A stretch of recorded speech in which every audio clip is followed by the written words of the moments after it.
Tout commence en septembre 2010. À 37 ans, Alexis Coller travaille à l'Agence des participations de l'État, l'APE. Depuis son bureau du ministère des Finances à Bercy, il représente le gouvernement au conseil d'administration de grandes entreprises dont l'État contrôle une partie du capital, comme la RATP ou France Télévisions.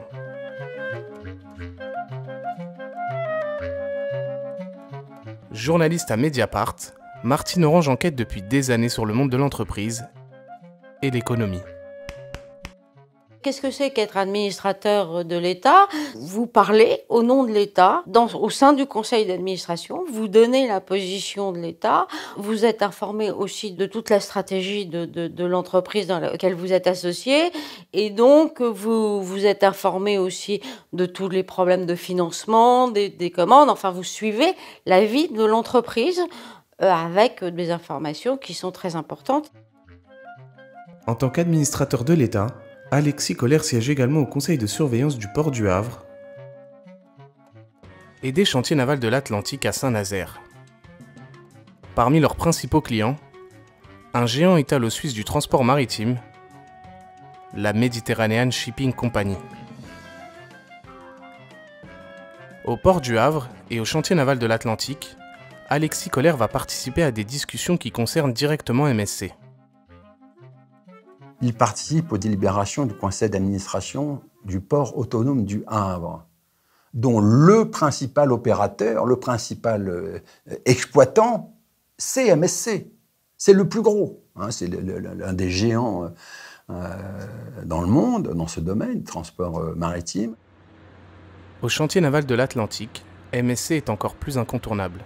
Il représente l'État à une époque où les chantiers navals sont en crise et ce n'est pas le client principal, MSC, c'est l'unique client pendant un temps.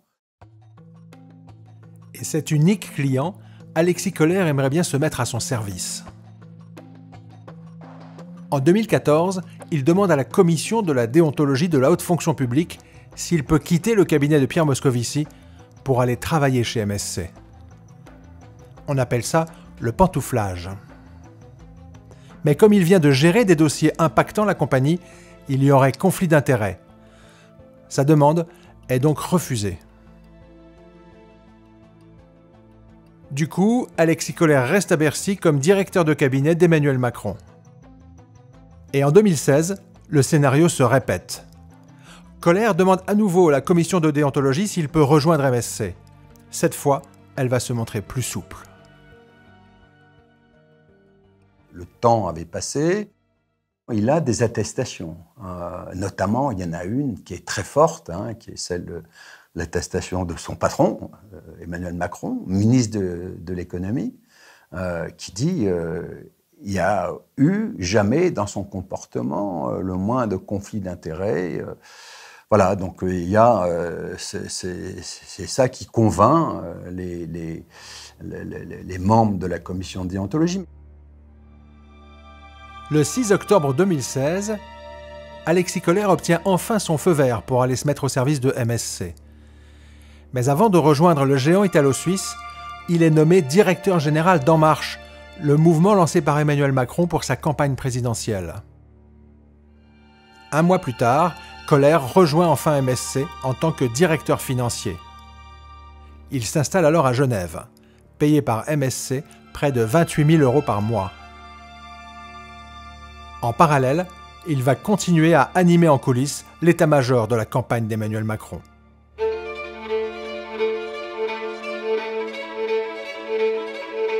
Parce que c'est notre projet! Pour preuve, ces échanges de mails qui avaient fuité lors des Macron Leaks. Le 9 décembre 2016, la veille du célèbre discours de la Porte de Versailles, Ismaël Emelien, conseiller communication d'En Marche, demande à Alexis Coller de relire le discours d'Emmanuel Macron. Ce dernier lui répond. J'ai fait des modifications 6 juin. Puis, je viens de reparler avec EM. Après réflexion, je suis convenu avec lui de retirer le plan d'investissement au bénéfice d'un discours futur.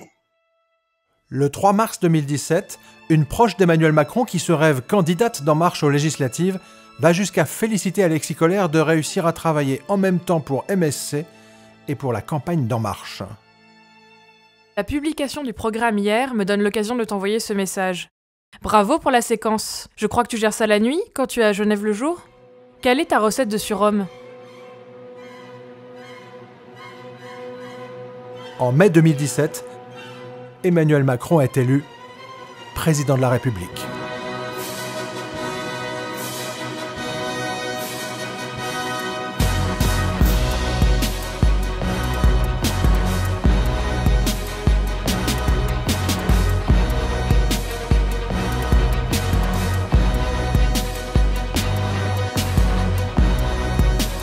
Alexis Kohler va alors quitter MSC pour devenir secrétaire général de l'Élysée.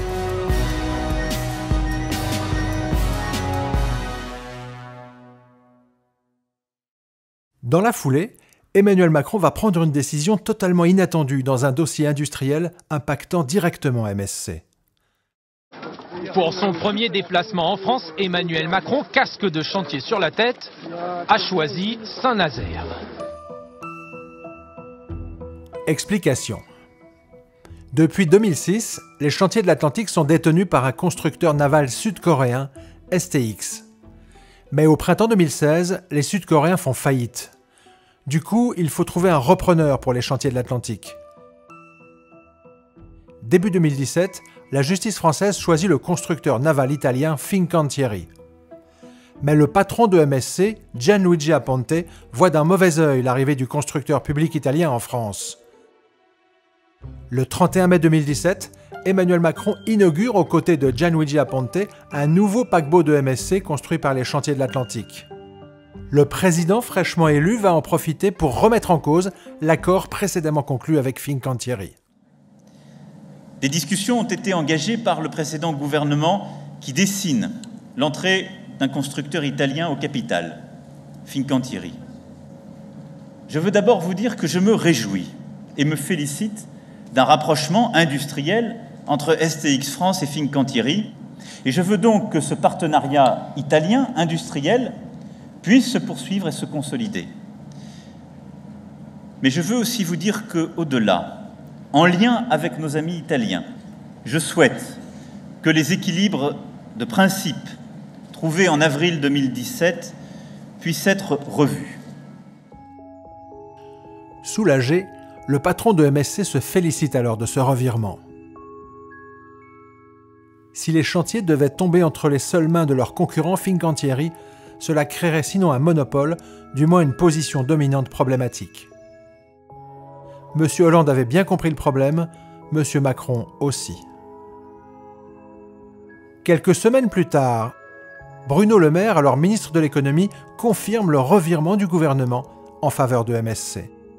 Je vous annonce que nous avons pris la décision d'exercer le droit de préemption de l'État sur STX. Et Bruno Le Maire, à l'inverse de toute la doctrine économique qu'a défendu le gouvernement, dit « je nationalise les chantiers de l'Atlantique ». Et vous ne comprenez pas. Pourquoi Emmanuel Macron a-t-il choisi une solution si favorable à Gianluigi Aponte, le fondateur de MSC? L'aurait-il poussé à écarter Fincantieri de la table des négociations?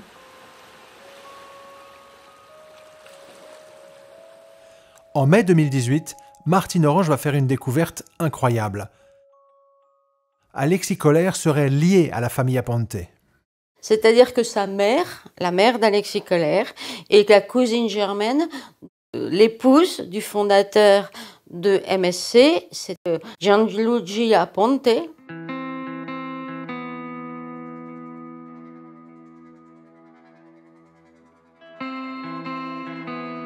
Pour comprendre, il faut faire un peu de généalogie. Né en 1972 à Strasbourg, Alexis Kohler est le fils de Charles Kohler et de Sola Hakim. Les voici en 2017, filmés par France 3 Alsace, quand leur fils a été nommé secrétaire général de l'Élysée. Il a tout fait. Il ne reste plus. Il a fait Sciences Po Paris, ESSEC, droit et ENA. Il reste plus rien. Son service militaire. Le père était lui-même haut fonctionnaire au Conseil de l'Europe, la mère avocate, 44 ans, parcours prestigieux, essentiellement public depuis la direction générale du Trésor. Devenu ami d'Emmanuel Macron au ministère de l'économie, par goûts et choix s'est bâti un grand savoir dès l'école primaire, depuis les librairies. Quand il avait trouvé un bouquin qui lui plaisait, d'histoire ou de géographie, il disait « Papa, donne-moi les sous, j'ai trouvé un bouquin ». Les racines d'Alexis Koller, c'est donc l'Alsace. Mais aussi Israël. Sa mère, Sola Hakim, est née en 1932 à Haïfa, dans une famille juive de Palestine. C'est par elle que le secrétaire général de l'Élysée est lié à la famille Aponte. Sola Hakim est en effet la cousine germaine de Raffaella Diamant. C'est à Naples, dans les années 60, que Raffaella rencontre Gianluigi. Ensemble, ils fonderont MSC. Au sein de la compagnie, les postes les plus importants sont occupés par des membres de la famille. Diego, le fils, s'occupe des porte-conteneurs et des terminaux portuaires. Alexa, la fille, gère les finances. Quant à Esther Diamant, la tante de Raffaella, elle a longtemps dirigé MSC Israël. Mais le patron, c'est bien Gianluigi Aponte. Et sa légende, il adore la raconter. My dream has always been to become a ship owner, so I decided to start my own business, like buying a first little small ship. We would carry all kinds of cargo. Whatever cargo was available and well-paying, we would take that cargo. In the 80s, the world started to progress very quickly. And as a result of that, the volume of cargo started to grow dramatically. Same story happened into the cruise division.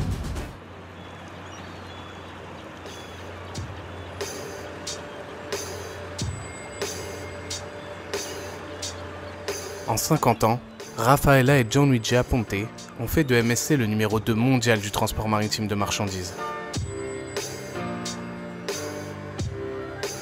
75 000 salariés,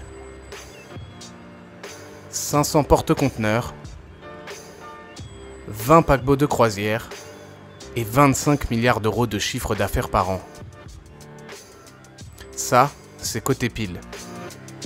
Mais côté face, MSC, c'est aussi de l'opacité financière et de la pollution.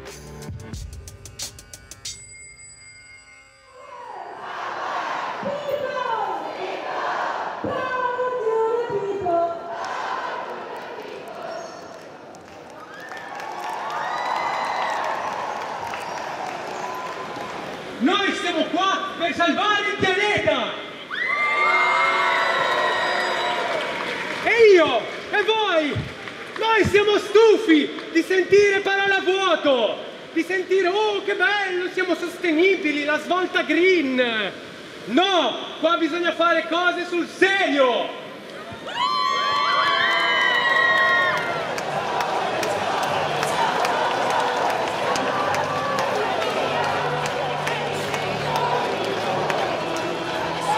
Comme chaque vendredi, à Gênes, où se trouve le plus grand port d'Italie, des centaines de jeunes manifestent pour le climat. Parmi eux, un petit bonhomme à casquette. Il est membre d'une ONG qui enquête sur la mainmise des institutions financières sur les ressources naturelles.